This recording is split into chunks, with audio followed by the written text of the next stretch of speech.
Assalamualaikum warahmatullahi wabarakatuh. Kali ini kita kedatangan tamu dari jauh. Namanya Mas, apa Pak, apa Mbak? Bapak aja. Pak Joko. Pak Joko itu akan selalu Joko selamanya. Nama lengkapnya siapa? Nama saya Joko Suyono. Joko Suyono. Profesinya apa? Profesi utama saya adalah sebagai pemandu wisata atau prawisata untuk Kabupaten Karanganyar. Jadi nggak mau keluar Karanganyar?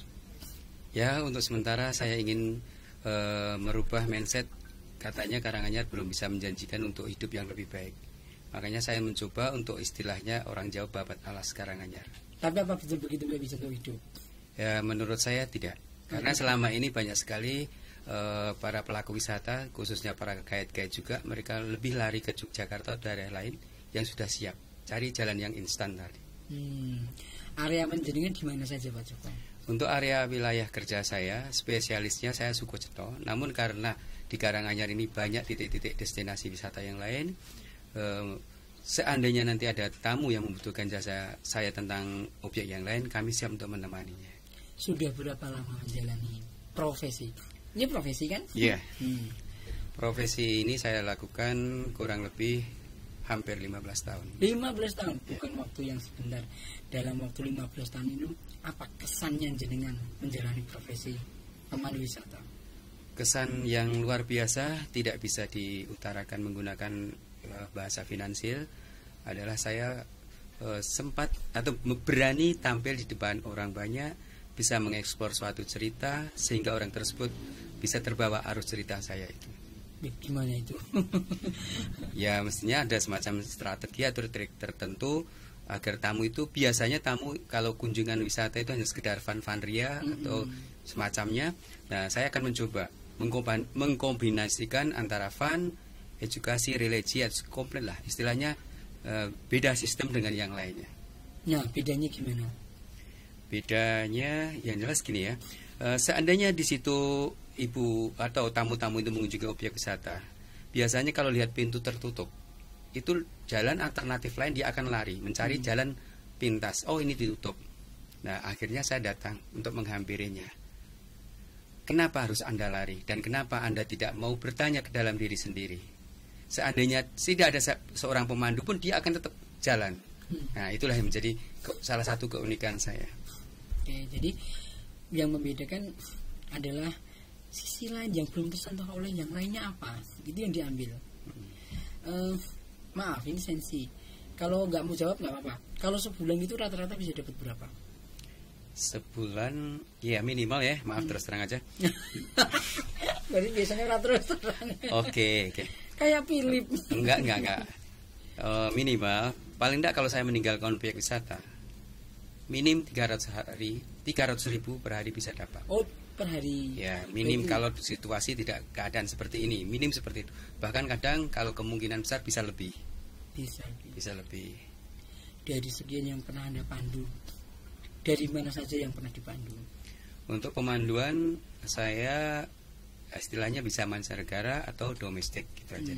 Kalau disebutkan negaranya mungkin sudah tidak bisa menyebutkan, karena saya tidak punya data akurat tanggal sekian saya memandu dari negara mana. Untuk sementara ini kita fokus ke Indonesia. Kalau yang dari luar, kesulitan bahasanya bagaimana? Ya, alhamdulillah minimal bahasa Inggris. Berarti jenengan bahasa Inggris belajarnya dari mana? Belajar saya berawal dari otodidak. Otodidak. Kemudian saya sempat belajar di British. Namun karena faktor X tidak saya lanjutkan. Saya lebih menyukai langsung terjun ke lapangan di situ.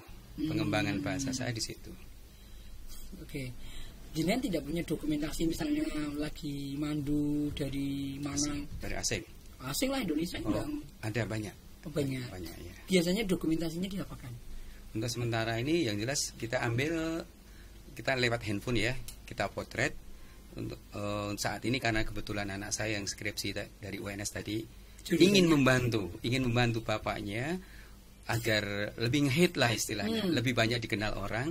Mereka mendokumentasikan saya lewat Instagram yang tadi. Dan mudah-mudahan ke depan tadi menyinggung masalah YouTube, kemudian di rumah juga sudah tersedia. Gitu. Kalau boleh tanya, kalau misalnya pemandu wisata itu rata-rata ngasih berapa? Pemandu wisata ngasih rata-rata untuk Karanganyar belum ada budget ketentuan. Jadi istilahnya hanya sekedar gini, keikhlasan aja, keikhlasan ibu, bapak mau kasih berapa kita terima. Seandainya dia kasih misal 20.000 atau 10.000, kita pun tidak mengeluh. Bahkan kita sering melihat turis-turis Indonesia itu kebiasaannya banyak ya, terbanyak maaf, itu hanya sekedar datang, selfie, foto, pulang. Nah ini adalah suatu sistem saya supaya mereka mau mengenal. Sedikit ada kata pemaksaan, mari kita pandu dengan keikhlasan, saya tidak menuntut apapun dari Anda. Bagaimana jenengan bisa terus upgrade mengenai objek wisata yang di Karanganyar biar bisa menjelaskan kepada banyak orang? Ya, salah satu caranya untuk Karanganyar, ya paling tidak kita harus ngerti dulu ya apa sih yang ada di fasilitas tersedia di Karanganyar ini. Ada berapa wisata aja yang harus kita ketahui. Setelah itu kita bisa menawarkan produk. Salah satunya untuk sementara ini ya. Sementara ini saya kerjasama dengan Griyo Budoyo tadi. Yang harapan saya lewat Griyo Budoyo yang sudah punya nama, otomatis nanti akan menggandeng saya. Sehingga mungkin, maaf ya, selama ini kita juga banyak melihat wisatawan-wisatawan kekunjungan ke Kabupaten Karanganyar sampai di objek dilepas begitu saja. Nah inilah Griyo Budoyo kita rangkul dengan harapan mau memaketkan agenda pemanduan kemana saja. Khususnya kita cerita tentang Karanganyar. Biar ada sedikit perbedaan dengan biro yang lain.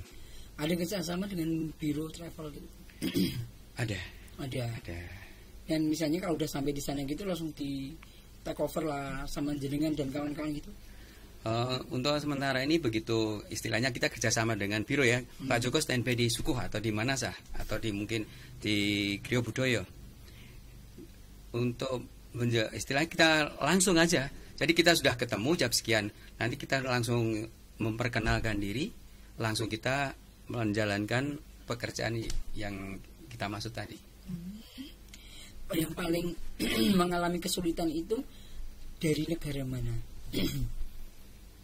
Ya mengalami kesulitan. Ya, mungkin masalah bahasa, mungkin masalah perilaku. Untuk sementara ini, yang jelas kalau untuk bahasa asing, itu saya dominannya ke bahasa Inggris saja. Jadi meskipun dia orang Belanda, tapi tetap saya pakai bahasa itu. Seandainya dia bawa TL, TL yang mentranslate ke dalam bahasa Belanda mereka, gitu. Oh gitu. Iya. Sampai pernah memandu tuh pernah paling banyak berapa? Berapa orang? 150. Saya handle sendiri. Dari mana? Masih ingat? Kalau ini Indonesia. Oh Indonesia. Paling kalau untuk mancanegara 50, 40, 30 gitu. Dulu awalnya gimana sampai bisa terjun ke pemandu wisata? Awalnya saya berwisata ke Candi Sukuh sendiri bersama teman. Setelah itu sampai di sana kami ketemu sama orang Wisman ya, memberanikan diri saja. Memberanikan diri, berani enggak. Jenengan di AW atau jenengan menawarkan? Oh kita menawarkan. Menawarkan diri. Biasanya kalau untuk objek wisata yang lain sudah di-include-kan. Untuk Kabupaten Karanganyar belum ada istilah include. Kita hanya semacam menawarkan jasa. Menawarkan pun itu bukan sistem yang baik ternyata. Kenapa? Karena pengalaman saya, kalau kita bilang butuh pemandu, butuh guide atau pramu wisata, mereka tidak akan mengerti tamu-tamu itu. Jadi monggo silahkan kumpul di situ, kita jelaskan narasi sebentar, sedikit. Setelah itu Anda tinggalkan. Nah ini strategi jitu, boleh dibilang saya sebut itu good marketing saya. Kalau saya good marketer. Oke. Selama memandu, paling tinggi dibayar berapa? Paling tinggi. Oke, jujur aja ya. Ini jujur, saya tidak suka bohong ya. Jadi pernah saya handle tamu Indonesia, kita bilang Indonesia. Kalau kaitannya dengan biro, Anda tahu sendirilah berapa sih biro ngasih ya, kita tahu budgetnya berapa. Tapi saya pernah bawa tamu itu dari Mabes Polri kalau tidak salah, waktu itu di Sukoceto, kami jatuh 1.600.000. Oh, 1.600.000. Ya, boleh dibilang itu paling tinggi. Yang paling rendah berapa? Paling rendah 10.000. Oh, 10.000. 10.000 tapi hitungannya 1 menit, tidak ada. Kalau misalnya mandiri di Sukoceto itu, jenengan ada koordinasi dengan kantornya di situ atau memang lepas? Oh, untuk maaf ya, ini kalau cerita HPI ya, HPI itu kan sudah resmi istilahnya, Himpunan Pramusata Indonesia. Kami disebut guide lokal untuk Karanganyar. Jadi secara hukum kalau mereka paham tidak akan dipersulit. Saya datang kemana saja. Namun kembali begitu sudah di lapangan, karena mereka tidak ngerti pariwisata harus seperti apa, kita harus seperti apa. Jadi masih ada kendala kesulitan. Nah, kesulitannya mereka sebetulnya tidak bisa memandu, tapi kehadiran guide yang legal saja masih merasa terganggu. Paham kan maksud saya? Ya. Apakah itu masalah kecemburuan sosial atau yang lain, saya kurang mengerti. Identitasnya apa yang dipakai? Misal jenengan resmi nih. Iya. Identitasnya dipakai apa? Identitas diantaranya ada logo HPI seperti ini dan ada ID card, kartu dari HPI itu sendiri. HPI itu apa? HPI kepanjangan dari Himpunan Pramusata Indonesia. Itu apa? Administrasinya apa? Ini dari istilahnya ini yang memunculkan kartu HPI itu dari provinsi ya. Oh, provinsi. Kita masuknya DPC Karanganyar. Dulu sebelum di Karanganyar itu ada istilahnya organisasi guide. Satu-satunya yang muncul saya di Solo. Saya masuk ke Asita sama Pak Seno itu. Pak Seno dekat Padepokan Lemah Putih Prapto itu ya. Asita. Terus selama ini berarti jenengan hanya stay-nya di Suko sama Ceto? Yang jelas gini, misalnya ada tamu kontak dulu, berarti kan kita tidak harus stay di situ. Kita mau kemana? Nah, tapi karena kadang-kadang tidak ada job, peluang tercepat kita lari ke Suko. Apakah di Suko itu memang potensinya paling besar? Ya menurut saya begitu. Daripada Ceto atau tempat lain? Oke. Kalau Suko dan kalau Candi Ceto rata-rata yang kita berdasarkan catatan ya, itu hanya konsumen anak-anak muda. Tapi untuk Candi Suko boleh dibilang menengah ke atas. Kenapa bisa begitu? Kenapa bisa begitu? Itulah uniknya ya. Jadi objek wisata bersejarah itu kebanyakan yang mencari high class atau menengah ke atas. Meskipun ada orang golongan menengah ke bawah datang ke situ. Ya, paham nggak maksud saya? Ya. Jadi orang yang menengah ke atas meskipun tidak saya tidak menawarkan, pasti dia akan tanya, ada guide? Gitu. Tapi begitu kita ketemu orang lokal, bukan berarti saya langsung mengundurkan diri. Ini tidak akan menghasilkan apa-apa buat saya. Tidak ada itu. Mindset pola pikir saya tidak ada gitu. Jadi saya benar-benar ingin menyampaikan pesan dari Griyo Budoyo lewat kunjungan Suko dan Ceto. Saya mengorbankan jasa sebentar, masalah dilanjut itu hak mereka. Jenengan itu kalau misalnya pas di Suko sama Ceto itu tempatnya yang gimana toh? Kok saya nggak pernah lihat? Besok mungkin silakan. Besok lagi. Iya loh. Iya kan? Iya. Kalau orang datang itu kan tahunya kan ya cuma bludus gitu ya. Yang jelas untuk masuk Suko dan Ceto itu kan melalui tetap lewat pintu utama. Betul. Tiket lewat situ. Jadi seandainya itu tamu semaunya gue, kita tinggal teriak-teriak aja. Sebelum memasuki Candi Suko atau Candi Ceto, Anda dimohon untuk mendekat ke loket.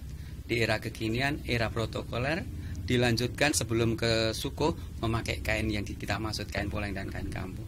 Jadi posisi saya tetap dekat dengan loket. Oh gitu. Iya. Ya, cuman saya belum pernah melihat ini. Yeah.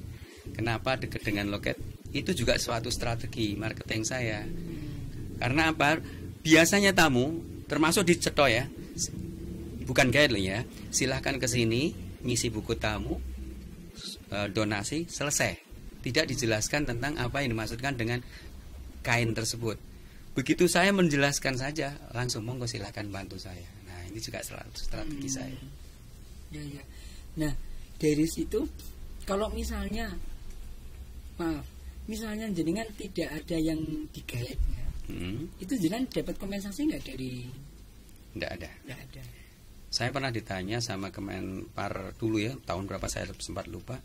Kenapa maunya Anda disukuh atau dicetol mempromosikan Karanganyar? Siapa yang gaji kamu? Yang gaji saya orang yang saya handle ini, Pak. Makanya keluar 16 tadi dari Kemenpar, karena merasa langsung dia bilang sama Dinas Pariwisata, tolong orang-orang kayak gini diperhatikan. Namun sampai sekarang pun juga tidak ada. Tidak ada sama sekali. Logikanya saya kalau dibilang boleh kan, orang luar peduli dengan pariwisata, membantu aset wisata. Gimana kalau tidak ada guide-nya? Apa yang mereka dapatkan? Orang seperti jenengan di Karanganyar itu kira-kira ada berapa? Komunitas saya ada 37 kalau tidak salah ya. Dari situ sebagian besar itu di atas mobil, tidak memanfaatkan aset yang tersedia, lari jalan instan ke menawarkan produk wisata lain. Jadi kebanyakan tidak menawarkan Karanganyar, sehingga mereka hanya TL saja. Orang yang mengantar dari suatu tempat ke tujuan yang lain itu. Iya, apakah karena memang Cetol dan Sukoh itu tempatnya harus nanjak, yang bis mungkin tidak bisa gitu atau gimana ya? Ini tanya saja yang membuat Candi Cetol ya. Oke, pasti punya alasan ya yang jelas kenapa Sukoh dan Cetol itu berada di posisi yang tinggi. Bukan itu maksudnya. Jadi karena mungkin orang itu ketertarikannya mungkin kalau anak muda atau yang ya minority gitu kan jarang yang ke Sukoh sama Cetol itu, apa karena tempat yang tinggi? Kira-kira. Oh gitu, bukan. Karena kurangnya sosialisasi tentang sejarah. Sejak kita sekolah sampai sekarang pun belum ada sekolahan yang bercerita tentang Sukoh dan Cetol. Makanya jangan heran kalau banyak wisatawan domestik atau mahasiswa bermalam di Sukoh atau di Cetol. Mereka hanya bermalam, tidak ada agenda ke situ. Nah, baru kemarin kita ketemu dosen-dosen dari mana ya kemarin, dari Bogor, dari UNS. Begitu saya sampaikan juga, tolong agenda Ibu datang ke sini bisa ceritakan agenda ini ke mahasiswa atau mahasiswa Anda tentang pentingnya sejarah tempat ini. Tapi kan dalam cerita itu saya belum pernah melihat bus yang besar gitu sampai ke Cetol atau Sukoh gitu ya. Prosesnya ganti kendaraan kecil. Ganti kan, ganti. Terminal kemudian ya. Bisa, alternatifnya bisa. Yang saya alami dari Jogja mereka turun di Jimbaran, cari strategi yang tepat, karena di situ sekaligus makan siang. Dari situ ke makam Pak Harto kan dekat. Dari situ, nah alternatifnya di situ. Yang kedua di Kemuning, Pasar Kemuning. Belum ada yang melirik Sabta Tirta juga ya. Sebetulnya konsep ini sudah saya sampaikan Pak Ririn tentang Sabta Tirta, tentang keunikannya. Namun yang kemarin brosur ya, yang disampaikan kepada saya belum ada, baru daerah utara saja. Baru utara, sekitar Sukoh, Cetol, Ngargoyoso, Kemuning. Padahal bagus ya Sabta Tirta ya, bisa menyembuhkan berbagai macam penyakit. Oke. Nah Pak, selain di Sukoh sama Cetol, yang mana yang pernah di trip yang di bawahnya banyak? Untuk istilahnya pengunjung domestik tetap Cetol. Oh iya, tetap Cetol. Meskipun ya hampir 50-50, tapi pendapatan income menurut catatan dari pariwisata ya, selebihnya boleh Anda tanya cross check sendiri, itu lebih banyak di sana. Jadi Cetolnya. Macam yang wisata air, Jumbok, Paranghijo dan sebagainya itu gimana? Wisata Jumbok, Paranghijo identik wisata alam. Ini jangan sampai ditinggalkan. Inilah konsumen Indonesia yang dicari kayak gitu. Jadi wisata alam dari program Griya Budoyo ada, wisata sejarah budaya atau semacam minat khusus ada. Kan yang lain tidak. Mungkin bahkan meninggalkan wisata sejarah dan budaya. Harapannya apa Pak? Harapan saya ke depan dengan adanya wisata yang sejarah budaya atau wisata komplit ya istilahnya, dengan berbagai macam destinasi ini, khususnya untuk generasi muda bangsa ini akan lebih memahami budayanya sendiri daripada budayanya orang lain. Silakan ngajak wisatawan luar negeri dengan bahasa Inggris. Oke. Halo semuanya, perkenalkan. I'm sorry. I'm Joko, local guide of the Karanganyar Regency. In Karanganyar Regency, many tourism objects. The most popular in Karanganyar, Suko and Cetot Temple. Please come to temple. After to the temple, you to be good one or to be everybody. I with you. I love you. Maybe another Cetot Temple and Suko Temple? Yeah, I know. Telaga Madeda. Telaga Madeda. Okay. Maybe you can tell to audience about Telaga Madeda. Hello guys, I'm Joko. Now Joko is the Telaga Madeda. Telaga Madeda is not far from Suko and Grojogan Sewu. Maybe border between Grojogan Sewu and Candi Suko. You can reach this Madeda Lake, not so far. You can see the news view panorama. I with you in Telaga Madeda. Bye bye. See you. Jadi Telaga Madeda malah belum kita bahas ya. Itu kan sebenarnya kan view-nya sangat bagus sekali di kamera. Dan sekarang mulai dibangun ya kayaknya. Besar-besaran ya. Ya kurang lebih seperti itu. Karena potensinya yang luar biasa ya. Sebetulnya menurut program dari pemerintah, tujuan dibuatnya Telaga Madeda ingin mengembalikan dwi fungsi. Fungsi pertama tetap digunakan untuk upacara yang kaitannya penyucian. Sebelum umat-umat Hindu khususnya Kabupaten Karanganyar sebelum mengadakan kunjungan ke Candi Suko atau Candi Ceto, mereka biasanya ke situ atau melasti. Nah, karena sekarang kondisinya crowded, terlalu banyak fanria, sehingga konsep yang semula itu kelihatannya terabaikan. Nah, ini baru kita mencoba pendekatan, mudah-mudahan ini nanti akan ada pemisah yang mau spiritual atau yang tidak. Pak, kalau saya lihat Madeda itu kan tempatnya mental. Dari situ tuh mau kemana-mana, maaf agak susah gitu loh, ya kan. Jadi yang paling dekat dengan Madeda itu apa ya? Paling dekat dari Telaga Madeda, di bawahnya di situ, di bawahnya Anda jalan paling-paling 10 menit. Di bawahnya itu ada Desa Watu Bonang. Itu ada semacam batu yang kaitannya dengan benda tradisional, kaitannya dengan gamelan di situ. Nah, iya, terus dari situ ada juga sekitar situs Palanggatan. Situs Palanggatan. Dari Telaga Madeda di Griyo Budoyo bisa mengagendakan jalan kaki dari Griyo Budoyo ke Grojogan Sewu. Jadi kalau kita bilang Telaga Madeda ini jalannya agak membingungkan, kita mau kemana-mana tidak bisa, itu cuma kata Anda saja. Tapi kata guide tidak ada semua, tidak mungkin. Karena kan gini, kalau yang lain itu dekat, tapi kesana itu tuh mau kemana lagi tujuannya itu kan di atas, jalannya rumpil, tapi memang view-nya bagus. Jadi itu justru malah khususnya untuk mancanegara paling disukai.